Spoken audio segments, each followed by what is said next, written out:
The new year.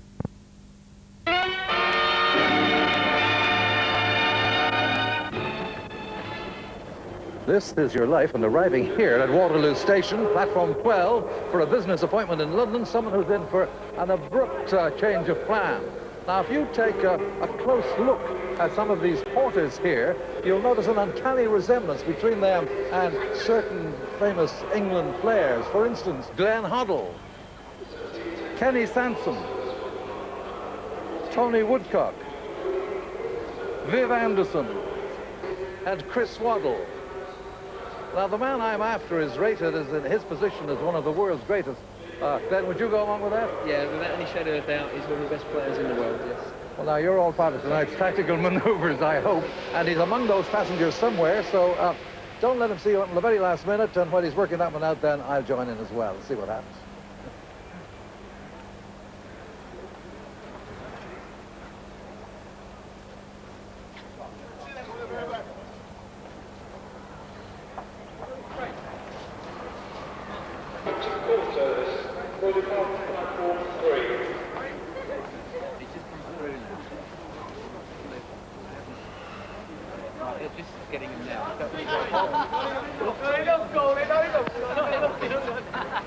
Well, we're aiming to score a few here because Peter Shilton, goalkeeper of the team. Tonight, this is your life. Oh, I don't believe it. I was going to get the winning hand. Yeah. How they are fine. Oh, dear you. Thank you, John. Don't believe this. That's incredible. I didn't think you'd got me a job, I knew. Well, now, we all, Porters United and us, head back to the theatre. We hope to score a few more surprises for you.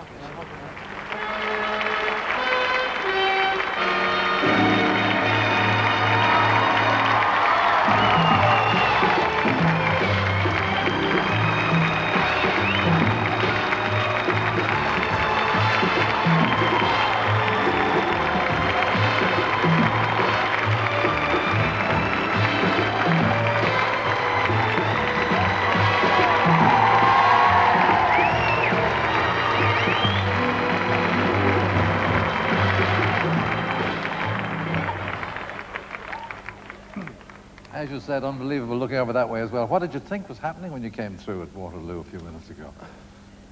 I saw this crowd and I thought, there's a lot of people here. And then just as I came through, I saw John, who I was supposed to be meeting, and then the lads turned around, and I was just shocked. I just totally unexpected. Never saw so many porters in his life.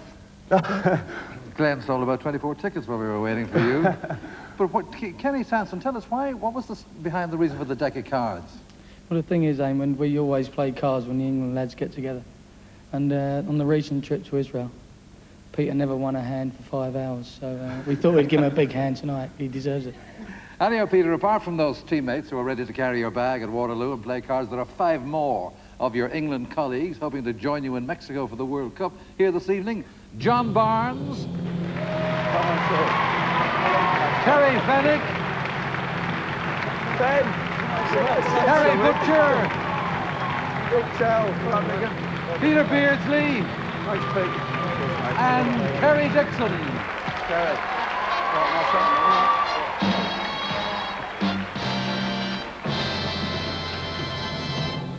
And of course, as you now realize, while you were on the train to Waterloo, your Southampton clubmates here were already on a coach bound for London.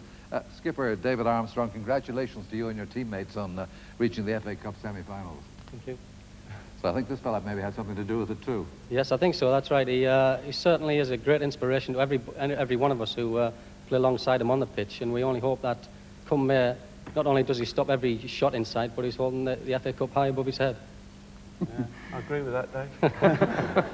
Well, now, Peter, I want you to take a look at this screen here, because another of my co-conspirators who managed to keep this evening's secret from you is arriving just now. Yes, of course, Peter, here from your home in Hampshire, your wife, Sue. Oh, you devil. Going to Bournemouth.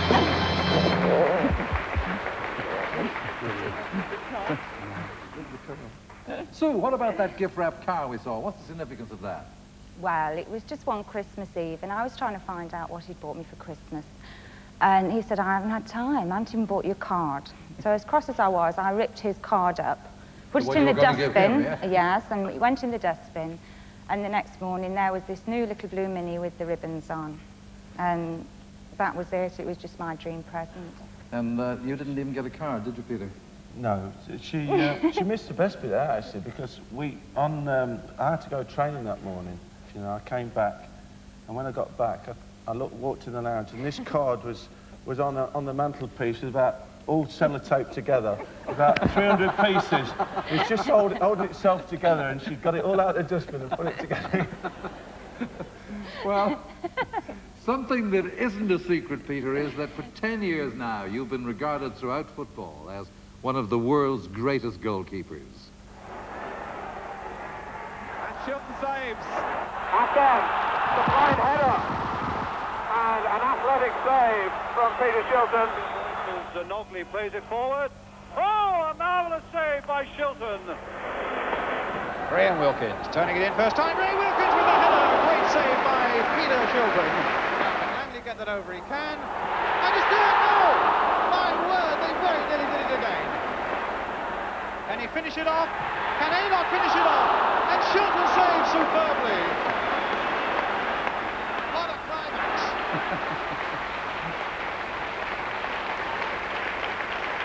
Well, that's the kind of goalkeeping that has earned you to date a record 77 England appearances, for 34 of which you were selected by a man who is abroad tonight but has you very much in his thoughts. England manager Bobby Robson. Hello, Eamon. So you've managed to catch Peter after all. Sorry I can't be with you, Peter, but I'm doing some groundwork tonight in Frankfurt. West Germany are playing Brazil, and I need to be there. I wish I could have been with you. But talking about West Germany and Brazil brings me to the World Cup, and it's a great consolation to me and the country to know that we have you in goal. I've seen great goalkeepers all over the world, and particularly over the last 3 years, and for me, son, there is none better. You are the best, and it will be terrific having you in goal for England in Mexico in 1986. So have a great night, Peter. If anybody deserves this tribute in football, then it is certainly you. Thank you, Bobby Robson.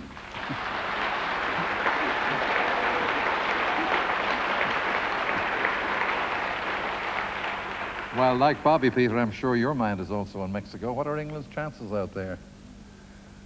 Well, I'm very confident, Eamon. As the lads know, I've never been short of confidence. But I think we've got a good chance, and as long as we set our stall out right and everybody's got the right attitude, we're going to have the right preparation. So, you know, we can beat anybody in the world on the day, and let's hope it's in Mexico.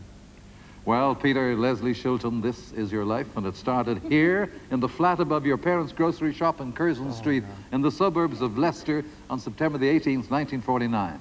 You were the second of 3 sons born to Les and May Shilton, who both gave you every encouragement when you announced during your early days at Court Crescent Primary School that the one thing you wanted in all the world was to be a goalkeeper.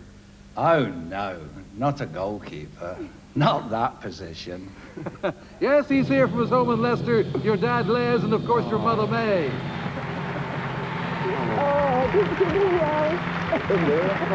And with them, your elder brother Tony and his wife Pamela, and your younger brother Graham and his wife Caroline.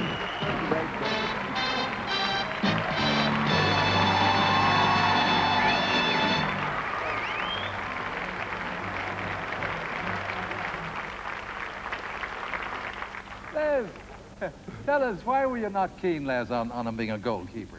Well, Eamon, I used to play in goal at school, and I thought it was a terrible position. And my brother, Fred, used to be a very good amateur goalkeeper for Leicester City. And we used to talk to Peter quite a bit about it. Oh, there was one problem. He didn't think he was going to be tall enough. So we got him in the garage doing exercises. And then we came up with the trump card. We got the banisters, and we did stretching exercises. And we May, all got in. I believe May, he enlisted your help. Yes, Eamon, you could say we stretched him to the limit. All right, if you just look at that screen, Peter, Les and May give a reconstruction of how they, in the nicest possible way, became hangers-on. Oh.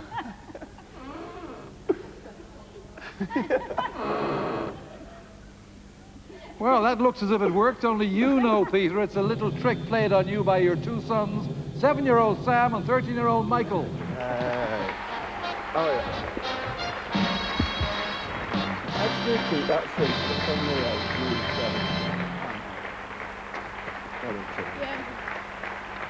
Well, by the age of 11, you're playing such good football at school, you're invited along to Leicester City for twice-weekly training sessions.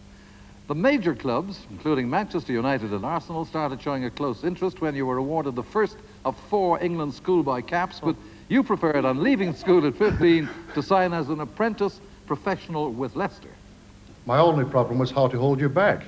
The manager who signed you for Leicester when you left school in 1964, Matt Gillies.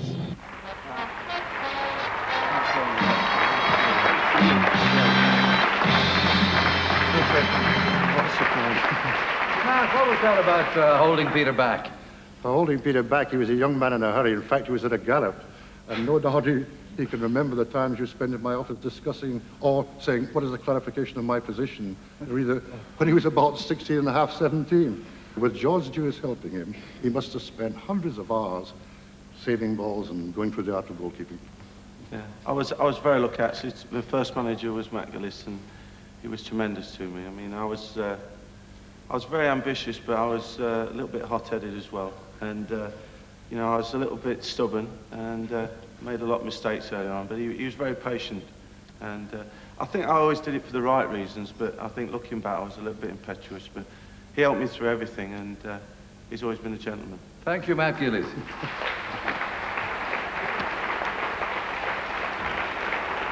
Now, while at Leicester, Peter, you found time for a pursuit away from your all-consuming concentration on football, as a former clubmate of yours, ex-young England international Alan Birchinall, recalls now.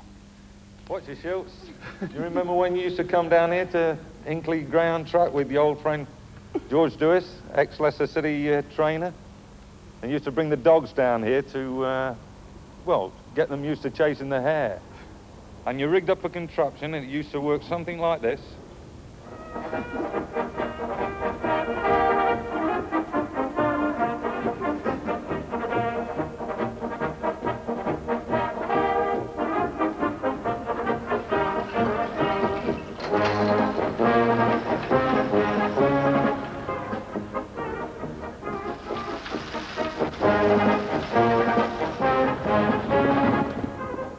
The trouble was, Shilts, any time any of the lads at Leicester City used to put any money on your dogs, they used to run like this.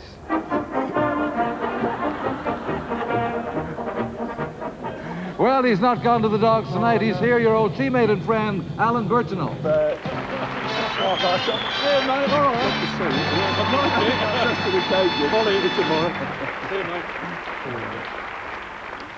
Well, it was just after you'd been promoted to the first team at Leicester City, Peter, that you and Sue met at a local disco. After going out together for 3 years, you were married on September the 27th, 1970, at the Mayflower Methodist Church in Leicester. Now, Sue, this was during the football season, so it all must have been a bit hectic. Well, he'd played on the Saturday, so we were married on the Sunday. They did give him Monday off, and he was training on the Tuesday. So the lads were sort of trying to find out where we were going for our honeymoon, which was only one night, and we ended up in a friend's caravan in Hunstanton. Well, shortly after your wedding, Peter, That's not all the story. That's only half. your international career began to take off, but you still found time for yet another interest, horse racing, even taking a share in a horse and becoming a keen student of racing form. But it didn't do you much good that day at Warwick 14 years ago. He was there with you. You and he were best man at each other's weddings, Chris Gamble.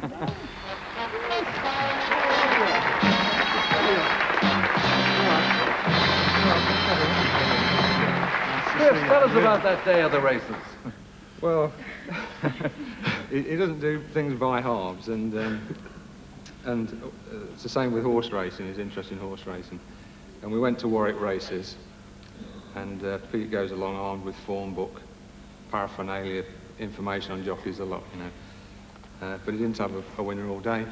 I just picked a horse that was, I just fancied, you know, and it won at 4-1, and he's never forgiven me Why did you since. fancy it? The name. Well, thank you, Chris Gamble. I must say I fancy your own name, Chris Gamble. Right, Chris.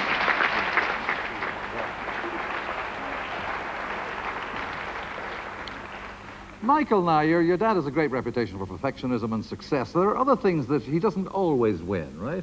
Oh, yes, Eamon. One of his imperfect sports is snooker. Uh-huh. I always beat him at that. Do you? Yeah. Do you ever play football with him? Yeah, in the garden sometimes, give me a little bit of coaching. What about you, Sam? Do you play snooker as well? Yeah. Are you able to beat him? Can you beat Dad sometimes? What about football? That's the worst he's ever been. I've never got... I have a job shutting him up. Now he won't so well. He doesn't want to expose you and about beating at snooker every time he plays with you. Now, from Leicester City, Peter, you joined Stoke as successor to Gordon Banks in 1974 for £340,000, then a world record fee for a goalkeeper. Then in 1977, hungry for football's top prizes that had eluded you both at Leicester and Stoke, you were persuaded to take your talent to Nottingham Forest, where you helped them win 2 European Cup finals, the League Championship and the League Cup. In 1978, you gained what you considered was the supreme accolade of being voted the Players' Player of the Year, before conquering new territory with Southampton and being recently awarded with the MBE. 4 happy and successful years, pleasing no one more than the man who brought you to Southampton, speaking to you now from Sunderland, the big man himself, Laurie McMenemy. Hello, Eamon. Hello, Peter. I am sorry I cannot be down there with you, but you do realise I've got a bit of a job on here at the moment. I'm delighted that you're getting this tribute, because it is really an honour. And I've signed a lot of players in my time and had the privilege of working with the best. And I can honestly say to anybody that no one was more dedicated to the game of football than you. You are a credit to the profession and still are. And I think any young player wanting to do well should look at you and try and follow whatever you've done. I laugh, you know, when they go on about old players. Age has never bothered me. They're talking about you in the World Cup. I tell people you'll be around for the next World Cup if you want to be. And I know that you're good enough. The only thing about your age, I don't want to tell too many people, but if I were you, I'd be careful about wearing those slippers on the bus. Have a smashing night, and love to Sue and your kids. Bye. Thank you, Laurie McMenemy.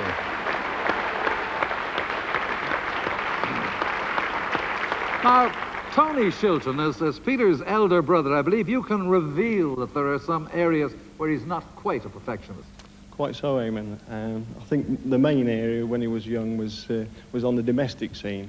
Mum and Dad used to go to work, and Pete and I used to fend for ourselves for a few hours a day, while they come home from work. And he didn't want to take part in this, so I used to have to give him a clip round the ear, and so on. And the other area is definitely mechanics, car mechanics, definitely that. He got a new car when he was playing for Leicester, and he lifted the bonnet, which was a complete area of unknown to him anyway. So he did whatever checks he did, and then decided it needed some water. So he went and got the watering can full, took off the oil filler cap and filled the engine full of water. Yeah. He'll never live that down, I tell you, never. Graham, you had to make a weekly sacrifice to help Peter's football career. Yes, Eamon. Every Friday night, I used to have to move out of the bedroom that we shared together and sleep on the couch in the front room, because he said he could never get to sleep with my snoring. And well, I think it's helped his career. He's not been caught napping since. Well, you've always been a fitness fanatic, Peter, and you used to make regular visits to an army training camp in Loughborough for commando-style training that left even the toughest men on their knees. As a man who put you through your paces now recalls, former army physical training instructor Jock Scott. Hello, Peter. I should have called you Tarzan. That's what your Leicester teammates used to call you when we did these sessions many years ago. You were the only one that could stand up to it. No doubt you remember 1 or 2 of these special exercises we used to put in at that time. Go! Move it up, then. Let's not go, lads. Come on, shake it up.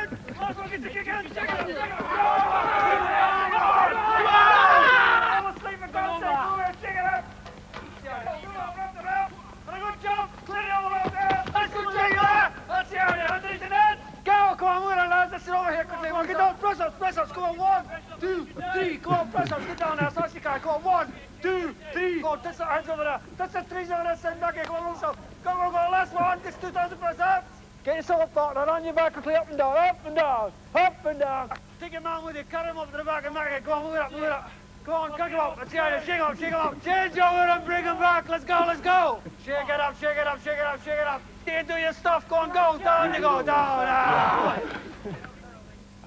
Well, he's exercising only his mind tonight. Here from Coventry, where he now runs a Keep Fit Gymnasium, former Army PTI, Jock Scott.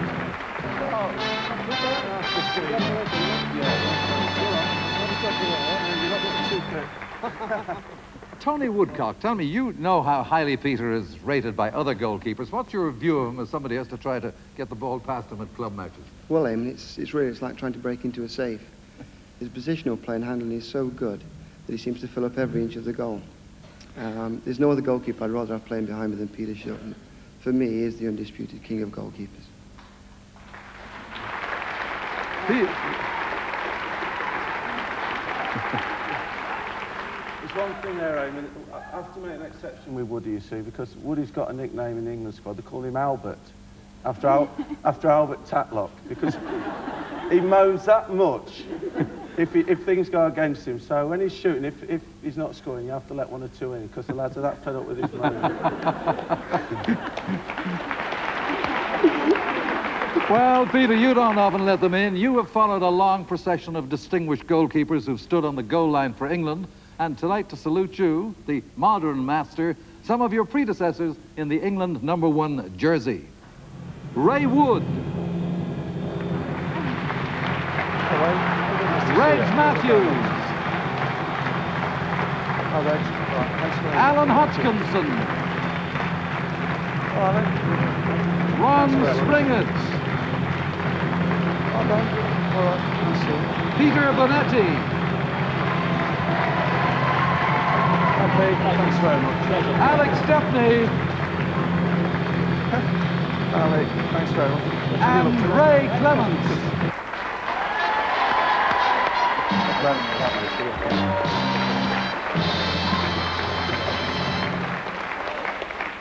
When you first started out as a professional, Peter, the England goalkeeping job was in the famous hands of a man who was one of the greats of the game, and no wonder, with saves like this against Brazil's legendary forward Pelé. There goes Cantino, he's onside. That's a good cross ball, it's Pelé! And a fantastic save by Banks! What a fantastic save by Gordon Banks! Well, as we all know, a car crash brought a premature end to his career, and it was almost as if your career became an extension of his, the man in whose path you've so often followed into the Leicester City and Stoke City teams and into the England side. England's 1966 World Cup hero, the great Gordon Banks. Such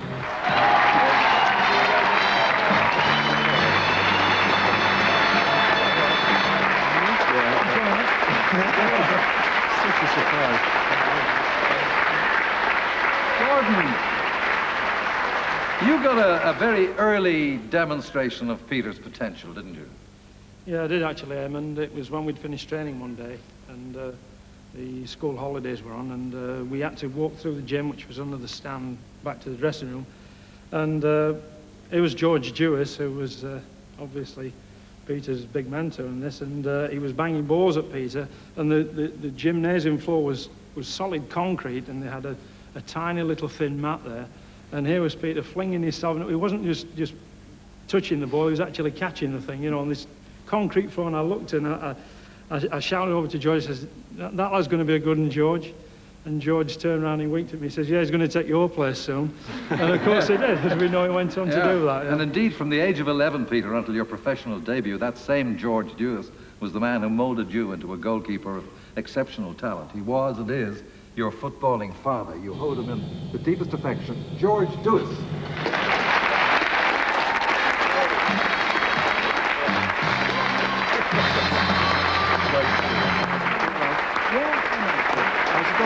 Peter Shilton, master goalkeeper. This is your life. Thanks so much.